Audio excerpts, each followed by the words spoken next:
नमस्कार दोस्तों, मैं हूं गुलशन और स्वागत है आप सभी का राइवलरी कोचिंग में।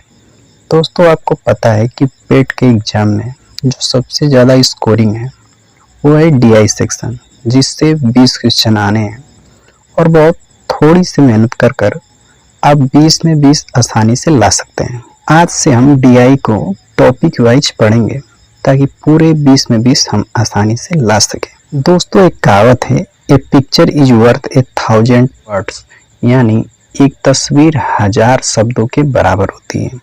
यहाँ आप देख पा रहे हो कि 1989 के दौर में फैमिली एक साथ बैठती थी तो क्या माहौल होता था, और आज के समय अगर फैमिली एक साथ एक ही रूम में बैठी हो तो क्या माहौल होता है। मुझे बताने की जरूरत भी नहीं है, आप चित्र को देखकर आसानी से समझ पा रहे होंगे। तो मैं इस चित्र के माध्यम से आपको समझाना ये चाहता हूँ कि चित्र के माध्यम से हम किसी कहानी को, किसी कथन को समझाना चाहे तो समझा सकते हैं। ठीक डीआई भी वैसे ही होती है। डीआई में हम डाटा को दर्शाते हैं, रिप्रेजेंट करते हैं। दोस्तों, डीआई यानी डाटा इंटरप्रिटेशन, जिसमें डेटा का मतलब होता है आंकड़ा और इंटरप्रिटेशन का मतलब होता है व्याख्या, यानी डेटा की व्याख्या।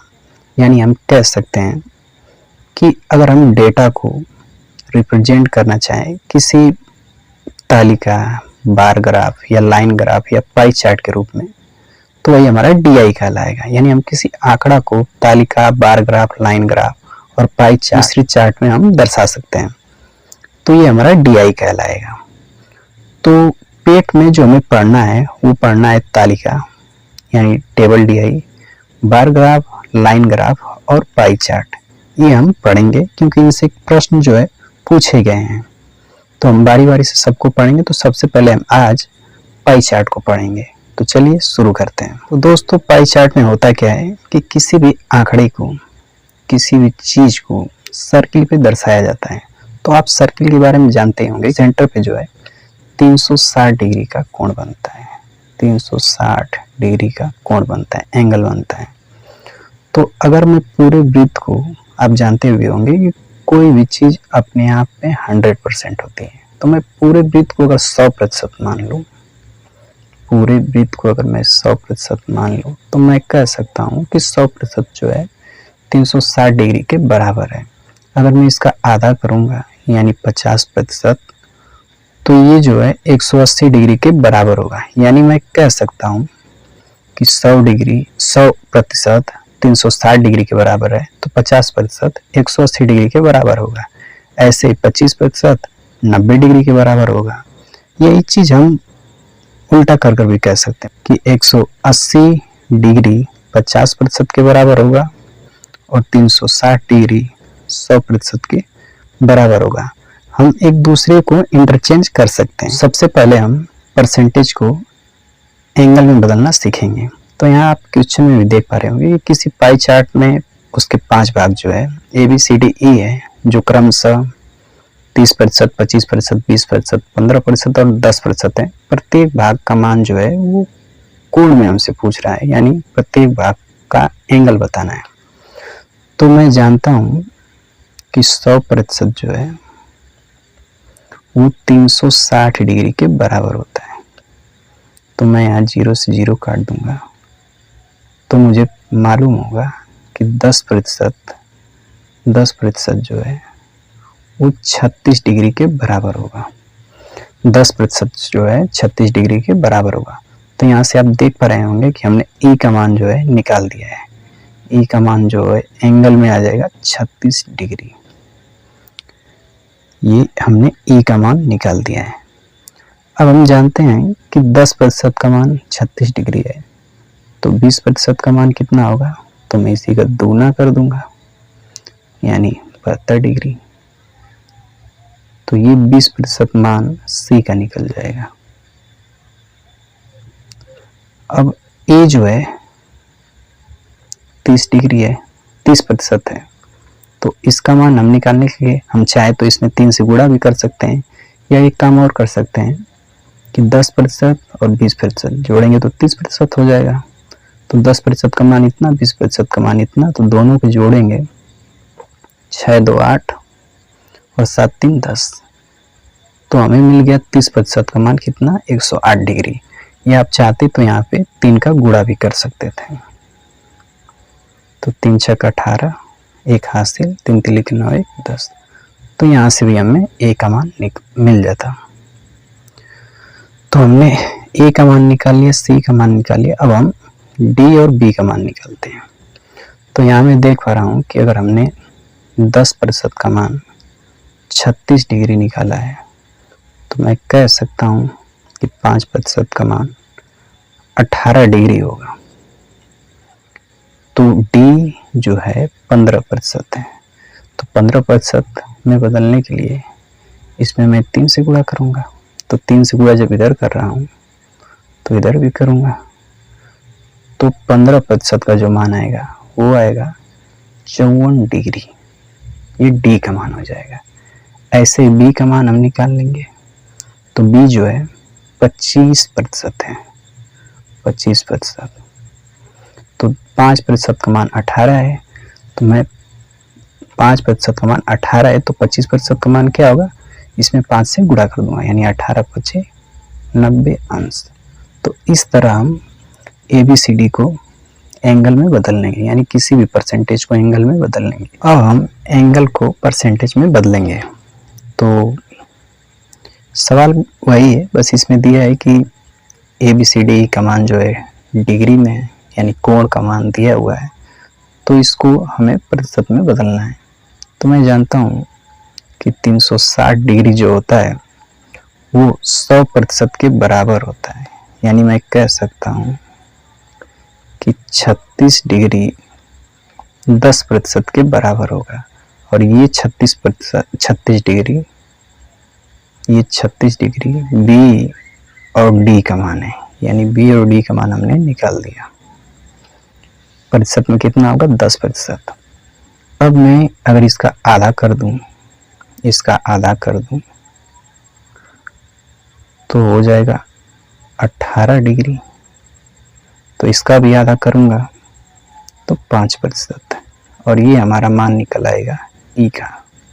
तो अगर हमसे सी का मान पूछ लें, सी का यानी 54 डिग्री का, तो मैं देख पा रहा हूँ कि 18 का ये 3 गुना है, यानी परसेंटेज में ये भी इसका 3 गुना होगा, यानी 15%।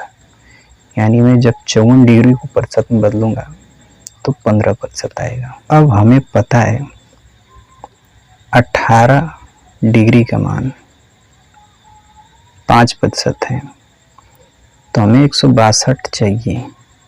तो 162 डिग्री जो है 18 का 9 गुना होता है। तो जब हम 18 में 9 का गुणा कर रहे हैं तो इधर 162 18 है, तो इधर भी हम 9 से गुणा करेंगे 45, तो इधर हमें 45 डिग्री मिलेगा। यानी हम कह सकते हैं कि 162 डिग्री। अब परसेंटेज में बदलने के लिए एक तरीका और है। तरीका आप जानते होंगे कि किसी चीज़ को प्रतिशत में बदलने के लिए टोटल को नीचे रखा जाता है और इसके बाद रिजल्ट को ऊपर रखा जाता है, इसके बाद 100 से गुणा किया जाता है। तो हम जानते हैं कि ये पूरा 360 होता है, तो हम 360 को नीचे रखेंगे और इसके बाद जिसको बदलना होगा प्रतिशत में उसको ऊपर रखेंगे। जैसे कि मान लीजिए इसी को हमें 162 को अगर प्रतिशत में बदलना हो तो मैं 162 को ऊपर रख दूंगा और पूरा होता है 360, तो 360 को नीचे रखूंगा और प्रतिशत में बदलने के लिए मैं 100 से गुणा कर दूंगा। मैंने 0 से 0 काटा, इससे मैं 2 से कटाऊंगा, ये 5 और ये 18, और 18 से ही 9 बार में कटेगा और 9 पचे 45। इस तरह भी आप देख पा रहे होंगे 45 आ रहा है। आप किसी और को भी बदल सकते हैं। जैसे मान लीजिए मैंने 36 लिखा, 36 डिग्री को मैं प्रतिशत में बदलना चाहता हूँ, तो पूरा टोटल होता है 360 डिग्री और 36 डिग्री को मैं बदलना चाहता हूँ तो गुणा 100 करूँगा प्रतिशत में बदलने के लिए। मैंने 0 से 0 काटा, 36 से 36 काटा, ये होगा 10%। अब हम परसेंटेज को एक्चुअल वैल्यू में बदलेंगे। कह रहा है कि किसी कक्षा में कुल 720 विद्यार्थी हैं। निम्नलिखित पाई चार्ट में अलग अलग सब्जेक्ट को पसंद करने वाले जो विद्यार्थी हैं उनको प्रतिशत में लिखा गया है। तो प्रत्येक विषय को पसंद करने वाले विद्यार्थियों की वास्तविक संख्या ज्ञात करना है। यानी प्रतिशत में पसंद करने वाले विद्यार्थी की संख्या दे रखी है, वास्तविक में उनकी संख्या पूछ रही है। पूरा सर्किल 100% है, यानी पूरा 100 है, और पूरे विद्यार्थी कितने हैं? 720। यानी प्रतिशत में विद्यार्थी 100% है, जबकि यहाँ कितने? 720। मैं कह सकता हूँ कि 10% का मान जो है 72 होगा। 10% का मान जो है कितना होगा? 72 होगा। तो ये हमारे निकल गए सामाजिक विज्ञान के।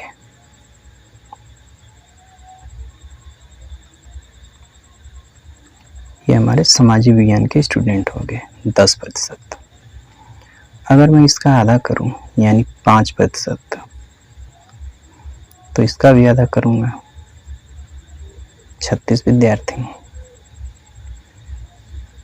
तो अगर मैं इसमें 3 से गुणा कर दूं, तो इधर भी 3 से गुणा करना पड़ेगा, क्योंकि मुझे हिंदी का निकालना है, हिंदी का। तो हिंदी में हिंदी को पसंद करने वाले विद्यार्थी कितने हैं? 15%। तो मैं 15% का मान निकालने के लिए 5 में 3 से गुणा किया, तो यहाँ भी 3 से गुणा करूँगा तो 108 हो जाएगा। यानी 108 विद्यार्थी ऐसे हैं जो हिंदी को पसंद कर रहे हैं। तो 15% का मान हमने निकाल दिया 108। तो अब हम मैथ का निकाल रहे हैं, मैथ का यानी गणित का। तो गणित को जो पसंद करने वाले विद्यार्थी हैं वो है 30%। तो हम जानते हैं कि 15% का मान 108 है, तो 30% का मान कितना हो जाएगा? इसी का दुगना हो जाएगा, जैसे ये इसका दुगना है। तो हो जाएगा हमारा 8 दूना के 16, यानी 216। तो 216 छात्र ऐसे हैं जो मैथ को पसंद कर रहे हैं। अब हम निकालेंगे, अब हमारे क्या क्या बच रहे हैं? हिंदी हो गया, मैथ हो गया। 20% का वैल्यू निकालेंगे। तो 10% का जो मान है 72 है, तो 20% का मान क्या होगा? तो इसी का दुगना कर देंगे, यानी 144। ये हमारे हो जाएंगे इंग्लिश के। अब बचा हमारे पास विज्ञान के, साइंस के। तो साइंस में साइंस को पसंद करने वाले प्रतिशत में कितने हैं? 25%। तो अगर मैं इसमें 5 से गुणा कर रहा हूँ तो 25 हो जाएगा। तब मुझे 36 में भी 5 से गुणा करना पड़ेगा। तो जब मैं 36 में 5 से गुणा करूँगा, 36 में 5 से गुणा करूँगा तो मुझे प्राप्त होगा 180। मुझे प्राप्त होगा 180। या फिर मैं ऐसे भी कह सकता था कि यहाँ पे 10% का मान, 25% का मान हमें निकालना है। तो मैं इसको ऐसे कर सकता था कि 10% प्लस 15%, इन दोनों का मान अगर जोड़ दिया होता तो 25% का मान निकल जाता। तो 10% का मान 72 था, 15% का मान यहाँ पे निकाला था 108। 10% का मान यहाँ पे था 72, और 15% का मान हमने यहाँ पे निकाला था 108। दोनों को जोड़ूंगा तो भी हमारा 180 आ रहा होगा। तो यहाँ से आप समझ पा रहे होंगे। आप ऐसे भी कर सकते हैं, आप ऐसे भी कर सकते हैं। ये सब चीज़ें आपको सीखनी पड़ेंगी, और आप जानते हैं फिर भी एक बार देख लीजिए। अब हम एक्चुअल वैल्यू को परसेंटेज में बदलेंगे। सर्वे किया गया है जिसमें कुल 100% लोग हैं, यानी कुल टोटल जो लोग हैं वो 1500 है। तो मैं कह सकता हूँ कि जो 1500 लोग हैं 100% हैं, अपने आप में पूरे हैं।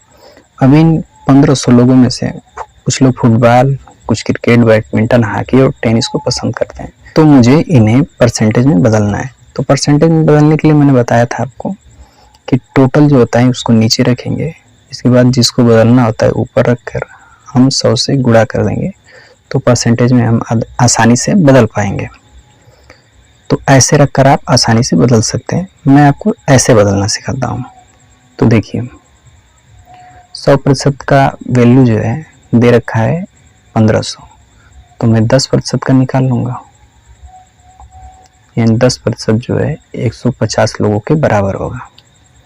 और मैं ये भी कह सकता हूँ 150 लोग 10% के बराबर हो रहे हैं, तो अगर मैं इसका दुगना कर दूं, यानी 300 लोग जो है वो 20% के बराबर होंगे। तो यहाँ पे बैडमिंटन को जो पसंद करने वाले लोग होंगे कितने हो जाएंगे? 20%। अगर मैं इसी का फिर डबल कर दूं, यानी 600 कर दूं, तो 20 का भी डबल हो जाएगा, यानी 40%।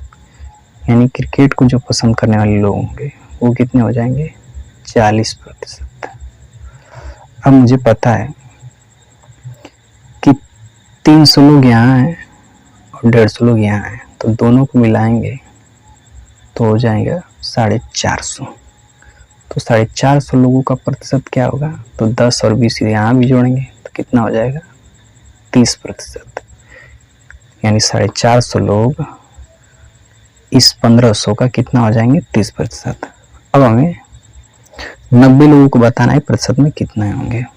तो देखिए, हमने निकाला था कि 150 लोग जो है 10% है। तो यहाँ से हमने निकाला कि 15 लोग जो है 1% होंगे। तो अभी 90 लोग इसे बनाना है, तो इसमें मैं 6 से गुणा करूँगा, 6 से, तो 15 छक्का 90। तो 90 लोग इधर भी 6 से गुणा करना पड़ेगा, यानी 6% के बराबर होंगे। यानी यहाँ पे ये हो जाएगा 6%। ऐसे ही टेनिस को यानी 60 में बदलना हो तो यहाँ मैं 4 से गुणा करूँगा, यहाँ पे मैं 4 से गुणा करूँगा, 15 चौको 60। तो यहाँ एक में भी मैं 4 से गुणा कर रहा हूँ, यानी 4%। यानी टेनिस खेलने वाले कितने प्रतिशत लोग होंगे? 4%। आप इनको फार्मूले पे भी रखकर आराम से लगा सकते हैं, मैं समझा दे रहा हूँ इसको भी। जैसे मान लीजिए कि हॉकी खेलने वाले लोग जो है 90 लोग हैं, और टोटल को मैंने बताया कि नीचे रखते हैं, तो 1500 लोगों में से हॉकी खेलने वाले 90 लोग हैं। तो इसको प्रतिशत में बदलना, मैं 100 से गुणा कर दूंगा, 2 जीरो से 2 जीरो काटा, और 15 छक्का 90, ये आ गया हमारा 6%। आप देख पा रहे होंगे। तो आप ऐसे भी एक्चुअल वैल्यू को प्रतिशत में बदल सकते हैं। अब हम एंगल को एक्चुअल वैल्यू में बदलना सीखेंगे। कि एक सर्वे में 24 लोगों से पूछा गया कि वो कौन कौन सा स्थल घूमना पसंद करेंगे, तो उन्होंने यहाँ पे बताया हुआ है पूरा 360 होता है, पूरा 360 होता है। और इस पूरी का जो मान है वो दे रखा है कितना? 2400।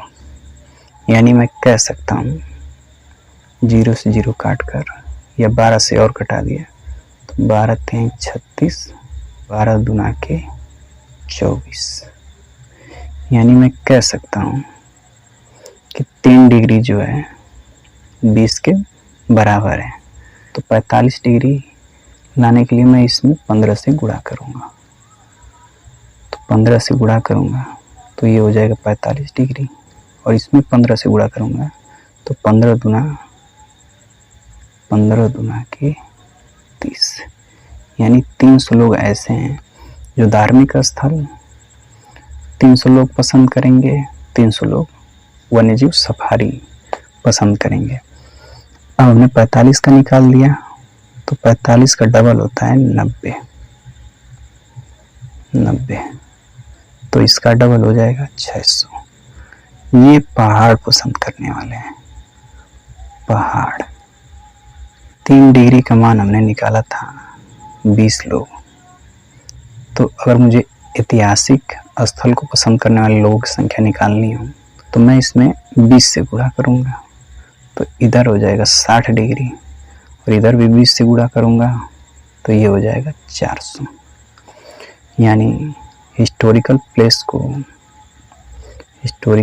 को पसंद करने वाले कितने लोग हो जाएंगे? 400 लोग। यानी ये 60 डिग्री का वैल्यू हो गया।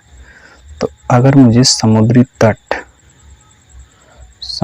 तट को पसंद करने वाले लोगों की संख्या ज्ञात करनी हो तो मुझे पता है कि वो लोग कितने हैं? 120, और 120 60 का कितना है? दुगना है। तो मुझे इसका भी दुगना करना पड़ेगा, यानी कितने लोग हो जाएंगे? 800 लोग। अब हम एक्चुअल वैल्यू को एंगल में बदलना सीखेंगे। तो यहाँ पे दे रखा है कि 1800 विद्यार्थी जो है टोटल है, तो मैं कह सकता हूँ कि ये 360 डिग्री के बराबर है। यानी एक स्कूल में कुल 1800 विद्यार्थी हैं, तो मैंने 1800 विद्यार्थी को पूरा टोटल मान लिया डिग्री में, तो डिग्री में होते हैं 360। अब करें विभिन्न सहपाठ्यक्रम गतिविधियों में भाग लेने वाले शिक्षार्थियों की संख्या निम्नलिखित है। यहाँ पे नीचे दे रखी है, इन्हीं को हमें डिग्री में कन्वर्ट करना है। तो चलिए करते हैं। मैं 0 से 0 काट लूँगा, मैं फिर इसको कटाऊँगा। मैं देख रहा हूँ कि सभी 90 के मल्टीपल है, इसलिए मैं 90 डिग्री का या 90 का मान निकाल लूँगा। तो इधर मैंने 2 से काटा है, तो इधर भी कटाऊँगा, यानी 18।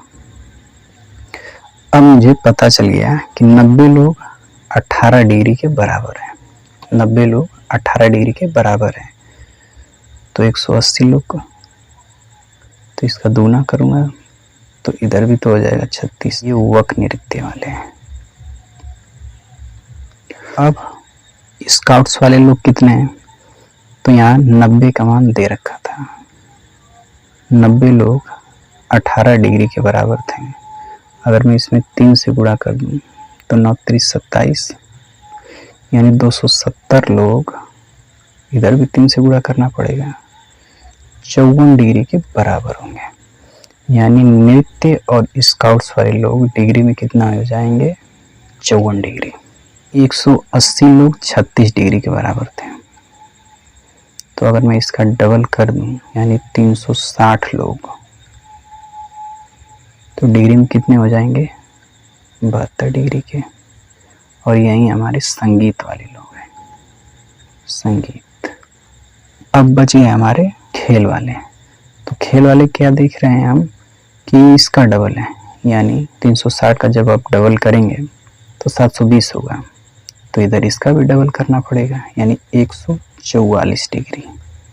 और ये खेल को पसंद करने वाले हैं। सबको एक दूसरे में बदलना सीख गए हैं। अब हम सीधे सवालों पे चलेंगे। अब हम पाई चार्ट के कुछ सवाल करेंगे। ये जो सवाल है वो CGL में पूछा गया है 2013 में। और सवाल में कह रहा है कि SSC के कोलकाता के 1400 अभ्यर्थी हैं जिनके परिवहन से आने जाने की संख्या दिखाई गई है। पहला सवाल है, परिवहन माध्यमों के रूप में प्रयुक्त दुपहिया वाहनों और कारों का अनुपात क्या है। दुपहिया वाहन यानी 2 व्हीलर और कार का अनुपात हमसे पूछ रहे हैं। कार से जाने वाले और दुपहिया से जाने वाले अभ्यर्थियों की संख्या हमसे पूछ रहा है। तो मैं देख पा रहा हूँ कि 2 पहिया वाहन वाले कितने प्रतिशत विद्यार्थी हैं, 15%। और कार से जाने वाले कितने विद्यार्थी हैं, 21%। हमसे इनका अनुपात पूछ रहा है, तो मैं यहाँ टोटल निकालने की जरूरत नहीं है। मैं दोनों को कटाऊंगा, प्रतिशत से प्रतिशत काट लूंगा। 3 से कटाऊंगा 3, ये 5 और ये 7। तो उनकी संख्या का अनुपात जो है 5:7 आएगा। आप इसको टोटल लेकर भी कर सकते थे। मैं कह सकता हूँ कि पूरे 100% विद्यार्थी हैं, तो है कितने, 1400। तो 1% की मैं वैल्यू निकाल लूंगा, तो आ जाएगा 14। तो ऐसे ही 15% वाले विद्यार्थी कितने हो जाएंगे, यानी 2 व्हीलर वाले कितने विद्यार्थी हो जाएंगे, तो मैं लिखूंगा 15 × 14। हालांकि गुणा करने की कोई जरूरत नहीं है। ऐसे ही कार को निकाल लूंगा। कार से जाने वाले विद्यार्थी कितने हैं, 21%। तो इसको मैं लिख सकता हूँ 21 × 14। फिर जब हमें दोनों का अनुपात ही निकालना है, यानी 15 × 14 समंदे 21 × 14, तो फिर मैं 14 से 14 कटा दूंगा और 3 से कटाऊंगा तो ये 5 और ये 7। तो उतना ही आना है। तो फिर मुझे टोटल निकालने की या लेने की क्या जरूरत है, मैं डायरेक्ट ऐसे लिख कर लगा सकता था। अगला सवाल है कि रेलगाड़ी से जाने वाले अभ्यर्थियों तथा कार से जाने वाले अभ्यर्थियों की संख्या का अंतर क्या है। तो मैं रेलगाड़ी से जाने वाले कितने अभ्यर्थी हैं, 36%। और कार से जाने वाले कितने अभ्यर्थी हैं, 21%। दोनों का अंतर पूछा है। अंतर का मतलब होता है बड़े वाले में से छोटे वाले को घटाया जाए, यानी 15%। तो हमने 1% की वैल्यू निकाली थी वहाँ पे, कितना, 14। तो 15% की वैल्यू कितना हो जाएगी, तो हम लिखेंगे 15 गुणे 14 यानी कितना हो जाएगा, ये हमारा 210। ये 210 इनका अंतर हो जाएगा। ऐसे भी कर सकता हूँ कि मुझे 15% की वैल्यू चाहिए, मैं 15 को लिख सकता हूँ, यानी मुझे हर हाल में 15 का गुणा करना पड़ेगा। अब यहाँ 1% का वैल्यू कुछ भी आता मुझे उसमें 15 गुणा करना पड़ता। 15 गुणा करने का मतलब है कि उसमें 3 भी होता, 5 भी होता, यानी मैं उसमें 5 का भी गुणा करता, यानी जो भी संख्या आएगी वो 5 का मल्टीपल होगी। तो मैं ऑप्शन में देख पा रहा हूँ कि सिर्फ एक ही संख्या ऐसी है जो 5 का मल्टीपल है, यानी ये नहीं हो सकता, ये नहीं हो सकता। सिर्फ एक ही ऑप्शन है जो 5 का मल्टीपल है, तो ऐसे भी लगाया जा सकता था। कह रहा है कि मेट्रो रेल से कार्यालय जाने वाले अभ्यर्थियों की संख्या जो है 8% है। मेट्रो से कितनी है, 8%। तो इनकी एग्जैक्ट संख्या बतानी है। तो मैं जानता हूँ कि 1% का जो वैल्यू है वो 14 है, तो 8% का कितना हो जाएगा, मैं इसमें 14 से गुणा कर दूंगा, यानी कितना हो जाएगा 112। तो ये हमारा हो जाएगा उत्तर। मैं ऐसे भी लगा सकता था कि जो संख्या मुझे 8% की वैल्यू निकालनी है, यानी संख्या 8 की मल्टीपल होगी, तो 8 की मल्टीपल होने का मतलब ये है कि जो संख्या 8 से कटेगी वो 4 से भी कटेगी, और 4 की डिविजिबिलिटी ये कहती है, 4 का विभाज्यता ये कहती है कि आखिरी 2 अंक किसी संख्या का कटना चाहिए। तो मैं इसको कटाऊंगा, ये नहीं कटेगा, इसको कटाऊंगा 4 से, ये नहीं कटेगा। अब यहाँ पे 2 ऑप्शन 4 से कट रहे थे। तो मैं एक चीज और देख पाऊंगा कि मैंने 1% की वैल्यू 14 निकाली थी, यानी 14 में गुणा करना है, यानी उसमें 2 होगा 7 होगा, यानी वो ऑप्शन 7 से भी कटेगा। तो 7 से कटने वाली संख्या को मैं चेक करूंगा, तो 7 की डिविजिबिलिटी आपको पता होगी कि किसी भी संख्या की अगर डिविजिबिलिटी चेक करनी हो 7 की, तो जैसे मान लीजिए 3 अंक की संख्या है, तो हम लास्ट वाले अंक को काट कर इसका डबल करके घटाते हैं। तो मैं 7 की डिविजिबिलिटी चेक कर लेता हूँ यहाँ पे। तो 7 की डिविजिबिलिटी जब मैं यहाँ पे चेक करूंगा तो मैं 2 को काटूंगा, और 2 का दुगुना कितना होता है, 4। अब 11 में से 4 घटाऊंगा तो 7 आएगा, यानी 7 से कटने वाला ही नंबर आएगा, यानी ये 7 से भी कट रहा है। तो मैं ऐसे भी लगा सकता था, यानी ये 4 से भी कट रहा है, 7 से भी कट रहा है, तो ये हमारा उत्तर हो जाएगा। ये 7 से नहीं कटेगा, आप चेक कर सकते हैं। चलिए करते हैं इसको। संख्या 132, यहाँ मैं 2 को काटूंगा, इसका डबल करूंगा, यानी 4, यहाँ पे 9 आ गया।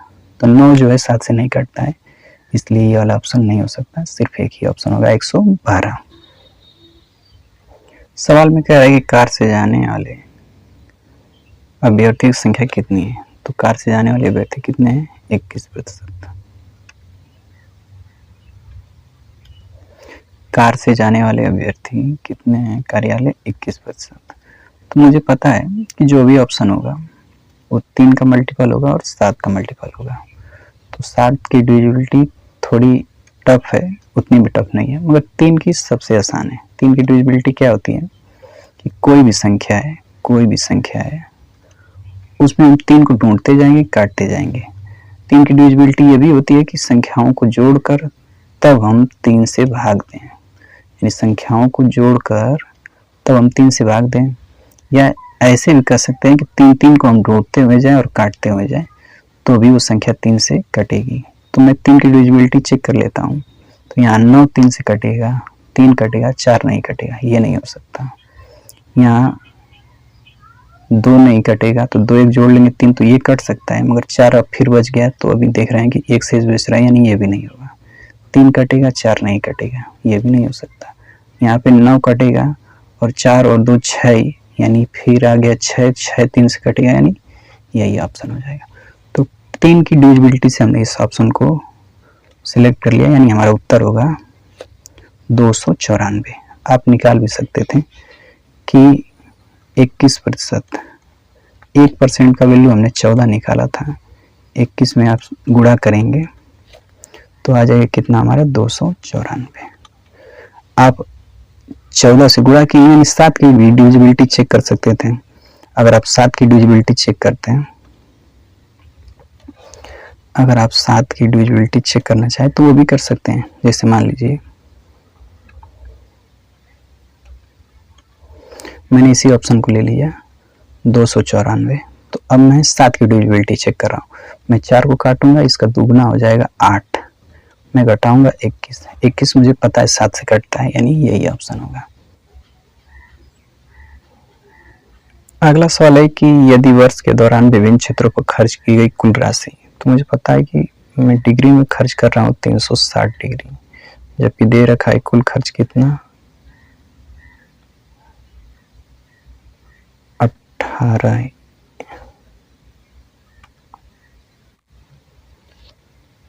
अगला सवाल है जो कि पेट 2022 में पूछा गया है। सवाल है कि दिया गया पाई चार्ट एक विशेष वर्ष के दौरान विभिन्न क्षेत्रों पर विश्वविद्यालय के खर्च को दर्शाता है। चार्ट को ध्यान पूर्वक अध्ययन करें और नीचे के प्रश्नों का उत्तर दें। तो चलिए एक एक प्रश्न को हम सॉल्व करते हैं। कार्यक्रमों की तुलना में अनुसंधान पर लगभग कितना प्रतिशत अधिक खर्च किया गया है? तो कार्यक्रम पर 35% खर्च किया गया है, यहाँ डिग्री में दिया है 35 डिग्री खर्च किया गया है।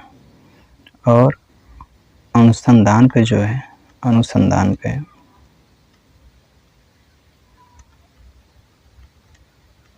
वो हमारा 65 है।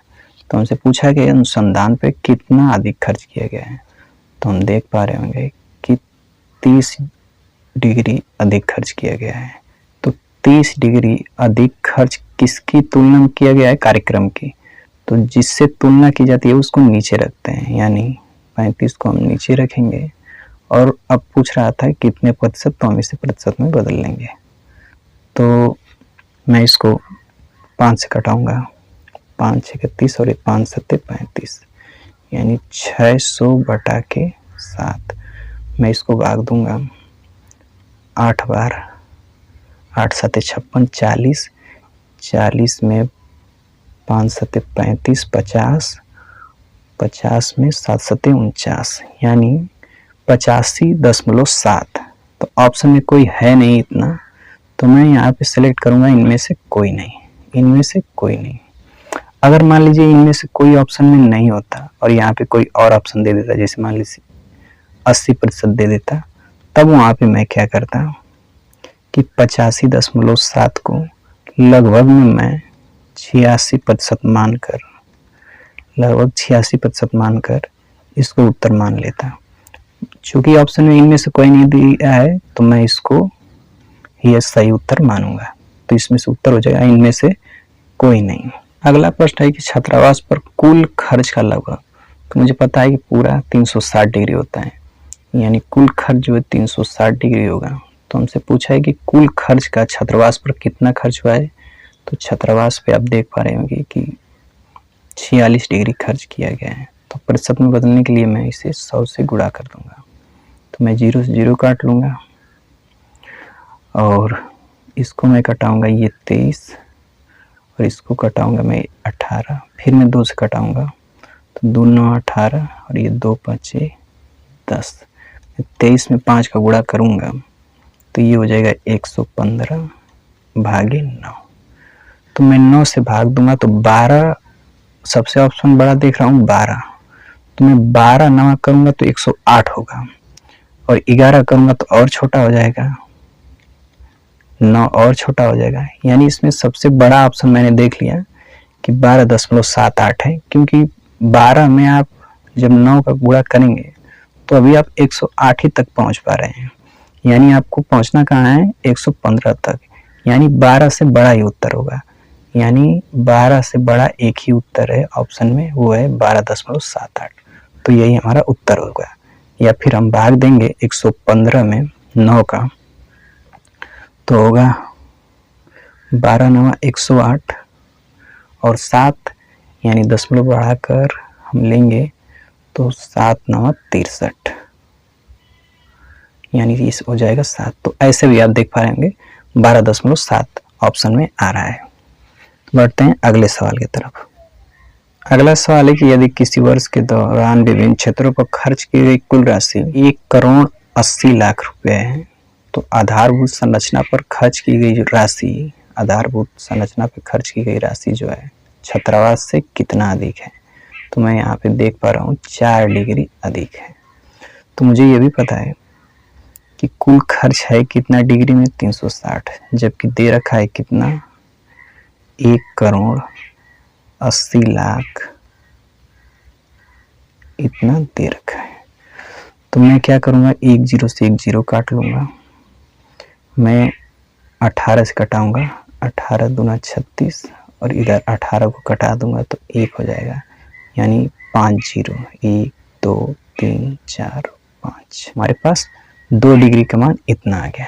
तो मुझे 4 डिग्री का मान चाहिए, तो मैं इसमें 2 से गुणा कर दूँगा, इधर भी 2 से गुणा करना पड़ेगा, तो हो जाएगा वही कितने जीरो, 5 जीरो, 1 2 3 4 5, और ये एक ऑप्शन में है, तो हमारा यही उत्तर हो जाएगा। अगला सवाल है,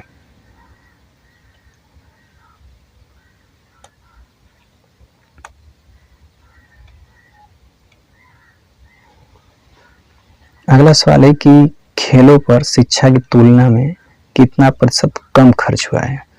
तो शिक्षा पे मैं देख पा रहा हूँ 80% खत्म हुआ है, 80 डिग्री, और खेल पर जो है 52 डिग्री। तो हमसे पूछ रहा है खेलों पर शिक्षा की तुलना में, तो खेलों पे शिक्षा की तुलना में कितना कम हुआ है, तो आप देख पा रहे होंगे 28 डिग्री कम हुआ है। किसकी तुलना में, शिक्षा की तुलना में। जिससे तुलना की जाती है उसको नीचे रखेंगे, और परसेंटेज में बदलना है तो हम 100 से गुणा करेंगे। 0 से 0 काटा, 4 से कटाऊंगा, ये से कटाऊंगा तो 7 चौक 28, इसे 2 से कटाऊंगा तो ये 5, और 5 सत्ते 35, यानी 35% उत्तर हो जाएगा। तो आप देख पा रहे होंगे ऐसे ही सवाल पेट में पूछेंगे। कुछ और पेट के सवाल लेते हैं। सवाल है कि भारत की कुल जनसंख्या अगर 125 करोड़ है तो दक्षिण क्षेत्र और पश्चिम क्षेत्र की जनसंख्या का अनुमानतम योग करोड़ में क्या होगा। तो ये भी सवाल आप देख पा रहे होंगे, पेट 2023 में पूछा हुआ है। तो भारत की कुल जनसंख्या यहाँ आप देख पा रहे होंगे प्रतिशत में दिया, तो मैं मान सकता हूँ कि कुल जनसंख्या 100% है, तो प्रतिशत में है 100, जबकि यहाँ पे दे रखा है 125 करोड़। 125 करोड़ दिया है, अगर मैं 25 से दोनों तरफ कटा लूँ, यानी मैं कह सकता हूँ कि 4% जनसंख्या 5 करोड़ के बराबर होगी। तो हमसे पूछ क्या रहा है कि दक्षिण क्षेत्र और पश्चिम क्षेत्र। तो आप देख पा रहे होंगे कि दक्षिण क्षेत्र जो है 23 है, और पश्चिम क्षेत्र जो कितना है 16 है। तो अगर मैं इसको लिखना चाहूँ तो मैं इसको ऐसे लिख सकता हूँ कि 16 धन 20 धन 3। मैं इसको इसलिए लिख रहा हूँ क्योंकि जब हम इसको जोड़ेंगे तो ये 36 हो जाएगा, 36%। सभी परसेंटेज में है, तो ये 36% हो जाएगा, और ये 3%। तो 4% का वैल्यू जो है 5 करोड़ है। तो मैं क्या करूँगा, इसमें 9 से गुणा कर लूँगा, तो 9 चौको 36 हो जाएगा, यानी 36% की वैल्यू हमें निकाल सकते हैं यहाँ से। तो जब यहाँ पे 9 से गुणा किया था तो यहाँ भी 9 से गुणा करेंगे, यानी 9 को 6 45 करोड़, यानी सिर्फ 36% की जनसंख्या जो है कितनी आ गई हमारी 45 करोड़। अब ऑप्शन में 45 करोड़ से बड़ा एक ही ऑप्शन है 48, क्योंकि ये ऑप्शन तो बहुत दूर है। अब आप इस 3% का पूछेंगे कि हमने जोड़ा क्यों नहीं, तो हमें पता है कि 4% का जो मान है वो 5 हो रहा है, तो 3% का मान जब भी 4 हो रहा होगा, तो 4 अगर जोड़ेंगे भी इसमें तो भी हमारा 79 आ रहा है, यानी लगभग इसी के आसपास है। इनसे बहुत दूर है इन दोनों ऑप्शन से, तो इसलिए हमारा ऑप्शन कौन सा हो जाएगा, बी हो जाएगा। या फिर आप इसका एग्जैक्ट वैल्यू भी निकालना चाहे तो वो भी निकाल सकते हैं, मगर ये तरीका ये आपको एग्जाम में समय बचा कर देगा। आप देखिए एग्जैक्ट वैल्यू कैसे निकालेंगे। एग्जैक्ट वैल्यू निकालने के लिए आपको करना क्या होगा, जैसे कि 4% का वैल्यू जो है 5 करोड़ है, तो मैं कह सकता हूँ कि 1% का वैल्यू कितना होगा, तो मैं कह सकता हूँ 5/4 करोड़। तो हमें निकालना है पश्चिमी क्षेत्र यानी 16% प्लस दक्षिणी क्षेत्र, यानी दक्षिणी क्षेत्र कितना था 23, यानी हमें 39% का वैल्यू निकालना है। तो 1% का वैल्यू ये है, तो 39% का निकालने के लिए इधर 39 से गुणा कर दूंगा।